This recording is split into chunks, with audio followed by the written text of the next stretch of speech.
Tough act to follow. My opinions and views can't easily be read and seen on YouTube. I'm from Newfoundland, so I'm not sure if I get the opinions from that or from the fact that I've lived here for 16 years. Again, my name is Nadine Wellwood. In 2019, I did run for federal politics. I ran for the People's Party of Canada, and many people will probably, why would you do such a thing? And one of your members actually here on the website said it really well. And to quote Brenda Day, she said, "The freedoms you give away today are the freedoms your grandchildren will never know existed tomorrow."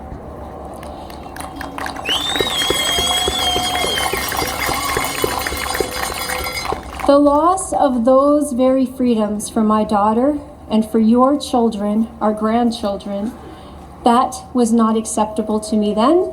It is not acceptable to me now, nor should it be acceptable to you. Freedom too frequently dies in silence.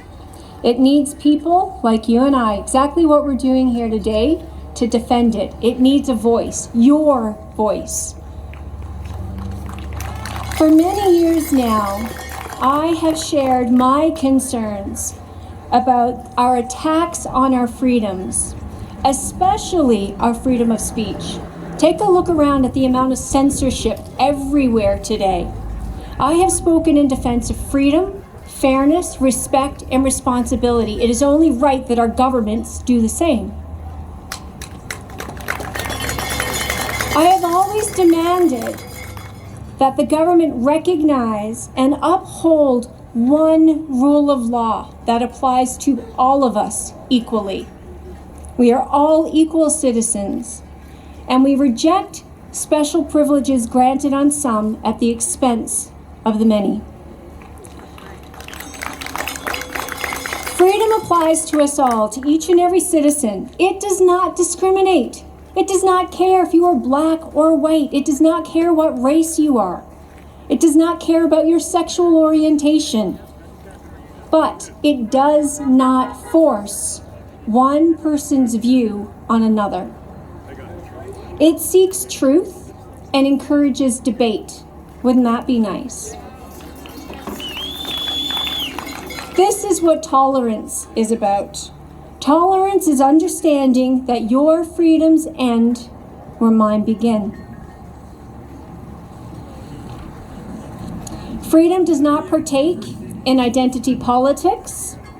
It does not support a cancel culture. It sees only people who are equal under the law, each striving to do their best with what they have each and every day. The role of government is really quite simple. It has one purpose and one purpose only: to protect the most basic foundation of our society, and that is your individual rights.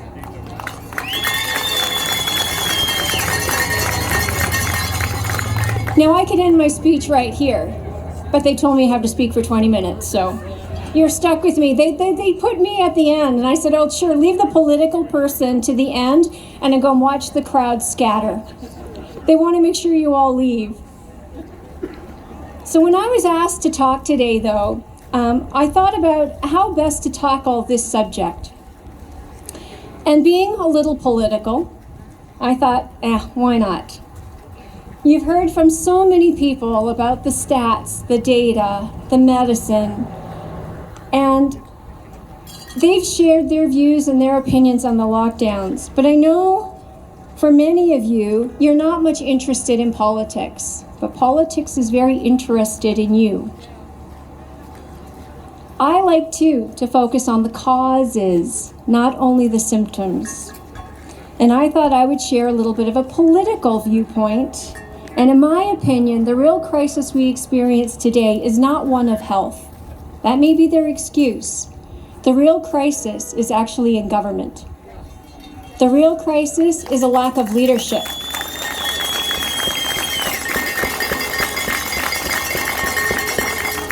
I want to thank the organizers, because it's events like this that allow our voices to be heard, that allow other people to see a different view, to hear a different viewpoint.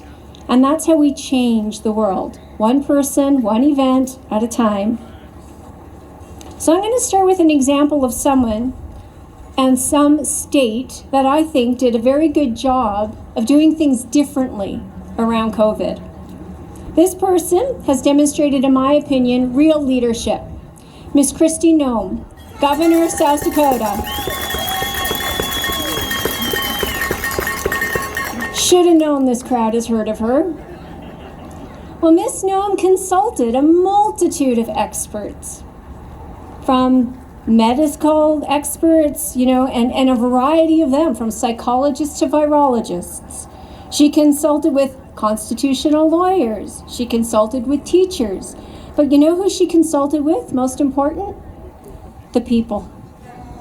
She asked the people that she represented, the families, the business owners, who every decision that she made were going to affect.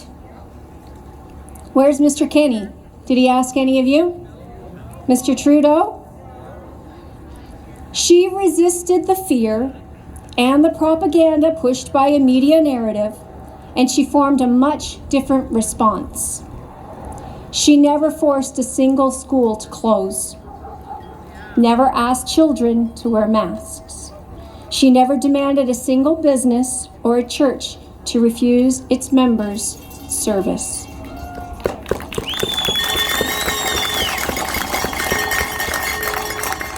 She never arrogantly, government's not arrogant, is it? Not at all. Or wrongly determined what was or who was more essential than another. When she was asked why, her answer came very easy. She said, it's not the role of government. She openly shared information, she communicated, and she coordinated mitigation efforts to protect those who were most vulnerable without negatively impacting those who were least affected. Isn't this the role of all governments? She did all of this without mask mandates or lockdowns. She did all of this while allowing her state citizens to make their own choice. They were free to choose what was their acceptable level of risk that they were willing to take without ravaging an entire economy. The key here is she trusted. Let me repeat that. She trusted her people to make the right decisions for themselves, their families, their businesses, as per their circumstances.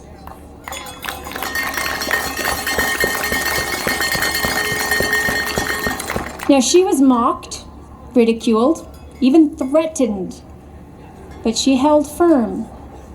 Is this not leadership? Doing that which is right because you know it to be right, not because it's popular. In fact, when she started this, she was the only one. She stood alone, and she did it because she knew it was the right thing to do. She knew that government, let me stress this, government does not have the authority to tell you how to live your life. It does not have the authority to tell you what business is essential and what is not. No government, this is still a free society, and no government has that authority. Now, you might wonder, what were the results of the lockdown? So no mandates for masks, no lockdowns. She trusted the people. They've weathered the crisis very well. In fact, when you consider the total cost, we've had some people today talk about the total cost, not just the number of cases. South Dakota arguably has actually outperformed and done much better than most states that were the most restrained. No more reported deaths, no more reported cases, and they currently are enjoying a very robust economy. So what did Governor Noem do differently? Well, to start with, she did not tell the people what they were going to do. She gave them information, made recommendations, provided advice and guidance. She shared balanced, objective information. She didn't accept just a media narrative. She combated this fear and the propaganda, and she trusted her citizens to do what was right for them. Governor Noem trusted the people to make competent and capable decisions. She knew they were capable of assessing the risk for themselves, and they would make decisions that were right for them and their families. It is not government's responsibility to tell you what to do. She outright rejected what every other government has done, and that is prescribe a one-size-fits-all approach. Imagine if Justin Trudeau or Jason Kenney had taken a similar approach. Would have been a much less painful year.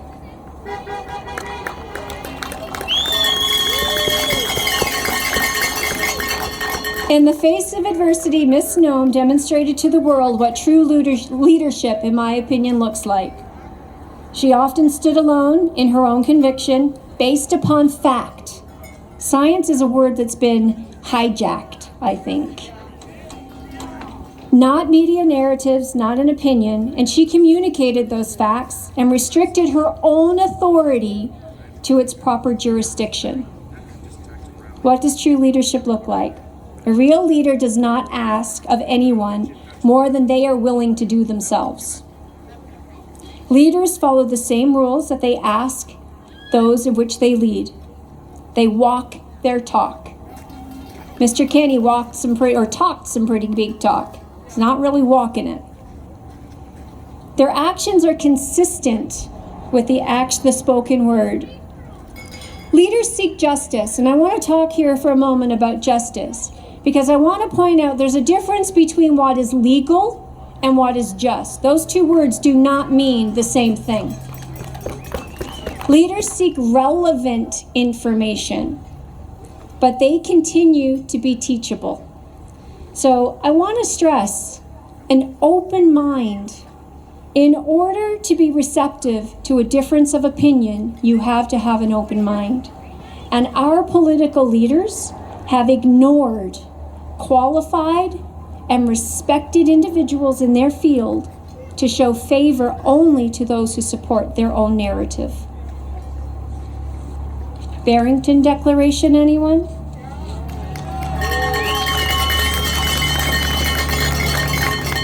Now, how many of you voted for Miss Dina Henshaw? No hands? Leaders seek to solve problems. Governments usually create problems. It appears that Miss Noem recognized what the problem actually we're facing is today, and she simply refused to become that problem. So as I stated earlier, the true problem we find ourselves today is actually not COVID-19. This is a battle, and it is a battle for our freedom. We find ourselves confronted with a corrupt and very unjust system of government, one that refuses to uphold the law. I can't help but read, "I am Canadian." My goodness, if our government officials would only take the time to read it. The government refuses not only to uphold the law, but it grants special privileges to some at the expense of the many. It censors, it silences the critical thinkers and dissenting viewpoints.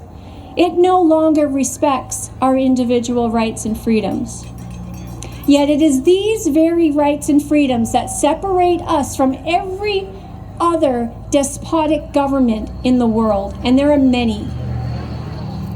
These inalienable rights are enshrined in our legal and our political systems.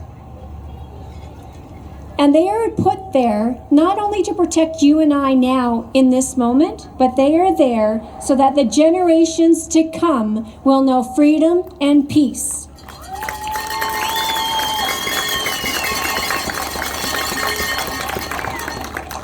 This is how we avoid the madmen, the Stalins, the Maos, the Pol Pots of the world. Is through enshrining these inalienable rights in our Constitution, in the Bill of Rights, in our Charter of Rights and Freedoms, and it is the government's responsibility, their primary responsibility, to uphold them.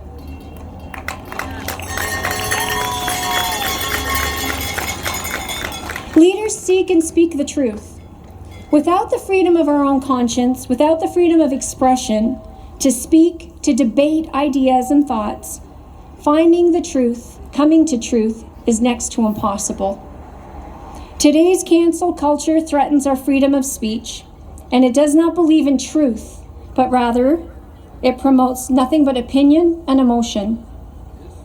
Leaders accept responsibility for their actions, for their decisions.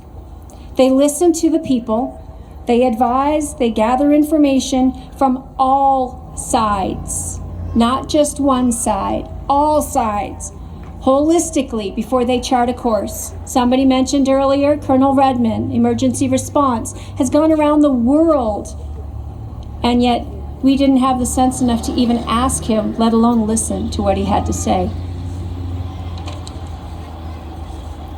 Ultimately, it's our politicians who have abdicated their responsibility, and now they hide behind unelected officials, bureaucrats who are not accountable to you and I, the public.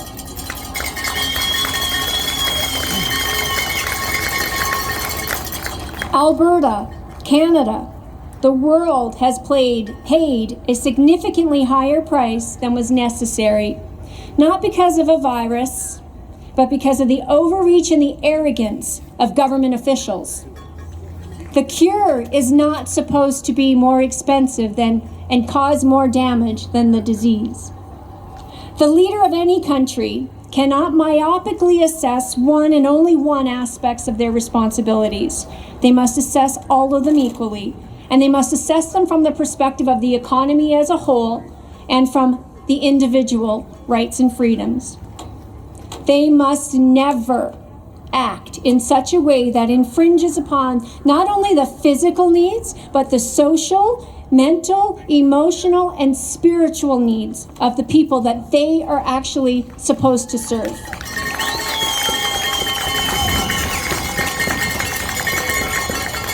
British Columbia has had more opioid-related deaths in 2020 than COVID deaths.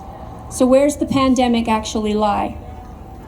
Canada's suicide rates are some of the highest levels we've ever seen. Youth depression, unemployment. Somebody mentioned the debt. Debts have to be repaid. Not to mention the undiagnosed cancers and treatments. That's the total cost. If South Dakota is an example of anything, it is proof that lockdowns are unnecessary.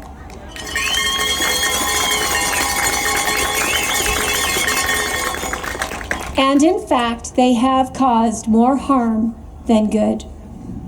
Still, here we are, 1 year later, after, it's just 2 weeks.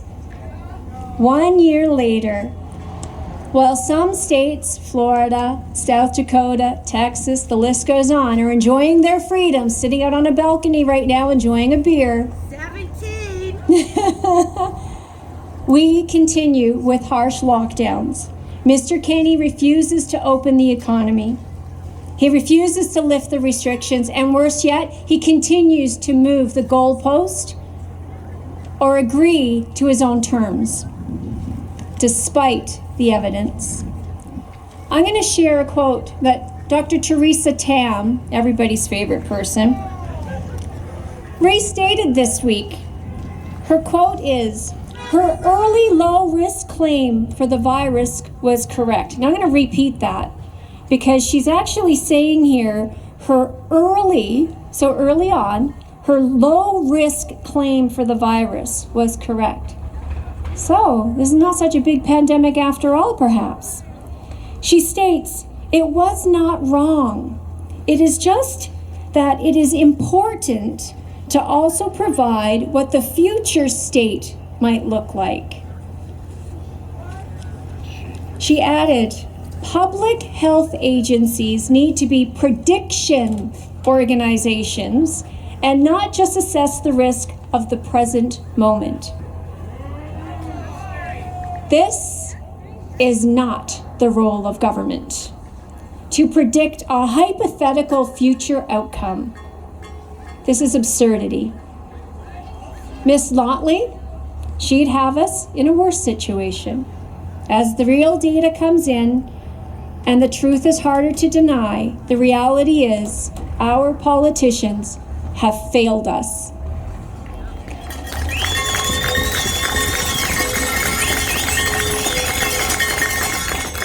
They have abdicated their responsibility to unelected bureaucrats who apparently predict the future, making their best guesses about future outcomes that never come to light. They themselves have created a crisis and have now deemed themselves rulers. They have failed to uphold the most basic tenet of a free society, the right of the individual.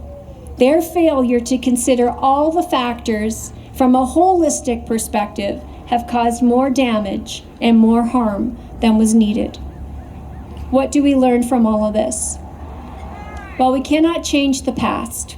Somebody already said it. We can only look forward. But it is important to learn from the past so that we never repeat it.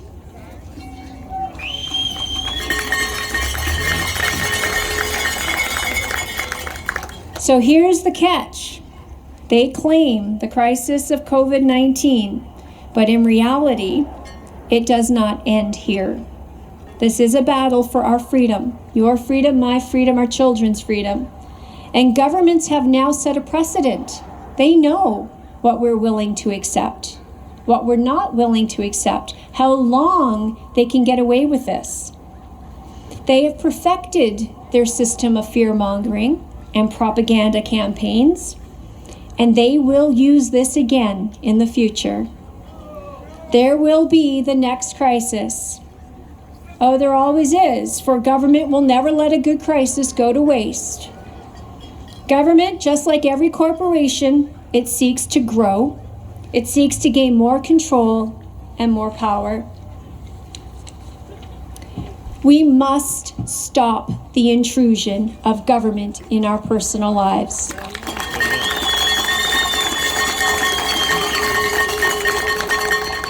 After all, government is our creation, and we must take back control of this thing. We must hold our elected officials to a much, much higher standard. We have to hold them to account for their actions, for their decisions, and for the harm that those decisions, those actions may cause. Government was created by man, please don't take offense, ladies, to protect our liberties, our freedoms, our rights.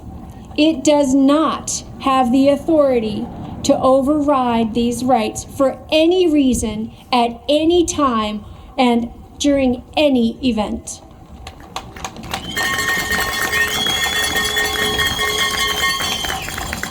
Here comes the hard part, because we too have made mistakes. How often have we said, the government should do something about that? We all do. It's okay. Many times we make demands of our government that we ourselves should accept responsibility and not abdicate to others. You see, government has the power it has today because we've given it to them. But it's time to take it back.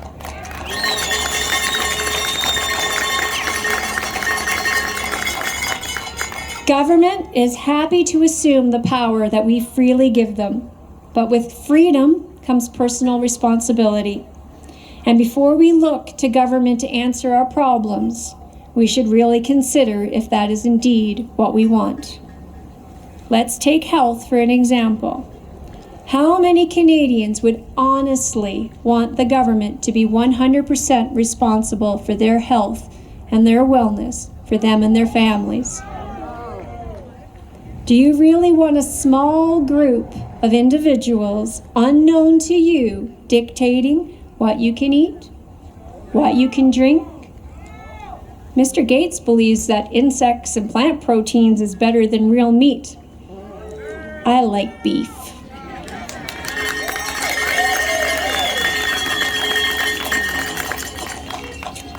Still okay? Here's a good one. How about a prohibition on alcohol? That'll go over well. Lost most of you right there. Soda pop? What if the only exercise you were allowed was yoga? My dad actually calls it yogurt. Is it acceptable to mandate that everybody wear a mask in a public place? Is it acceptable now that vaccines of every kind are now mandatory? The list is endless. The truth is, either we are free or we are not. I'm going to repeat that because that's important. There's no middle ground. We are either free or we are not. Now, there are only two types of government. The first type promotes and protects freedom, equality under the law. Now, do you need a special privilege? Do you need a special privilege? Do you need a special privilege if everybody is equal under the law? No, you don't, because we all have the same opportunities. And then there are those governments that do just that. They grant you a special privilege, but that privilege comes at the expense of a friend, a neighbor, a colleague. It comes always at the expense of others. One leads to prosperity, the other to tyranny. Every act of government is an act of force, and we need to remember that. Every dollar a government gives is a dollar it had to take. Every special privilege it has granted, it has had to take or infringe upon somebody else's. Again, the single most important function of government is to protect and secure the individual rights and freedoms of its citizens. Rights and freedoms in Canada are granted by a much higher authority than man. They are actually granted to us from a creator. Now, some people take offense to this, but it's very crucial, it's critical in our legal system that our laws are made, our rights are founded on a creator.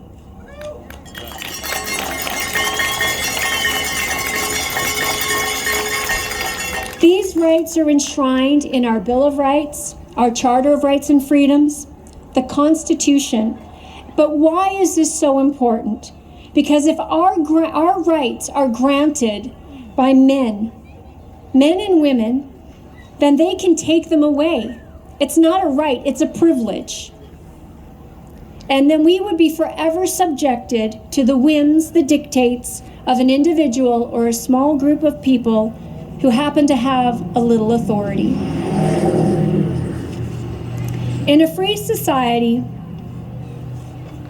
where the rights of the individuals are protected, those rights granted from a higher authority, from a creator, it is the right of every citizen to pursue his or her own faculties to the fullest extent possible. In fact, it is your obligation in search of your greatest potential, in search of your own personal health, growth, and happiness. Government is a creation of man, and as such, it has no authority to determine the value or the worth of you, your business, to tell you what is best for your family and what is essential and what is not. The single biggest threat I see today to our civil liberties, to our freedom, to our individual right to life, liberty, and property is the very government that was put into place by us to protect these very rights. Thomas Paine stated, "Rights are not gifts from man to another, nor from one class of men to another." Now I want to share, I'm a big fan of Frederick Bastiat. I'm a chartered investment manager. I've dabbled a little bit in finance. And there's a great book called The Law. Ingrain that in your head.